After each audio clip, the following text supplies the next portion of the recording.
Xorazmdan Qashqadaryoga kelin bo'lsang. Assalomu alaykum, chaqqanmisiz? Ya ular sizga man chakmayman dadangiz chakarlar. Yo, chaqqanmisiz, salomatmisiz degani. Sal qo'lli, sirim ochilishi. Hamsalar chiqib qolsa kelin salom qil. Hamsaye novi.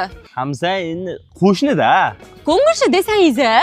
Nima deyapsan? Bala umuman tushunma gapingga. Shu giddi kuyganni aytsa, ertalabdan turay ichidim, sallarni oldinga boray ichidim, u joyga o'tiray ichidik. Shunda hamma gap ichidim qo'shsa Qashqadaryocha bo'ladi ekan. Kelin, o'g'limga bir kadi tayyorlaylik. Juda yaxshi ko'radi-da. Kadi? Menga ko'rsataman Azamat kadini. Balangizmi Azamat sansiraysiz? Aytgancha nima dadangiz gapirmayapsiz? Bizda 2 yilcha atama gaplash mumkin emas. Tushunmadim baribir. O'g'lim kelsa tarjima qilib beray. Azamat og'a, apreldan savdo bor, shundan aytkeling. Balam, apreligan parashok zo'r ekan, o'shani olibki. Bir-biringlar tushunmayapsizlar, lekin bir xil gap gapiryapsizlar-da. Yigit kelyapti-ku, parashokni xotiniga beryapti-ku. Kirlar yuvyapti-ku, toza bo'lyapti-ku. Buning nima Azamat? Kelin, qachon yana tuxumbarak yeymiz? Yumurta barak pishirib bersam bo'ladimi?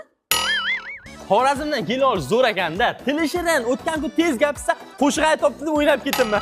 Uy uzoqligi unasiniki ham ketib qolmay ekan. Lekin bitta menusi bor ekanda. Qandoqqa minusda-da? O qalin puliga bitta pochkam sotuvdik-ku, o'sha og'riyapti-da.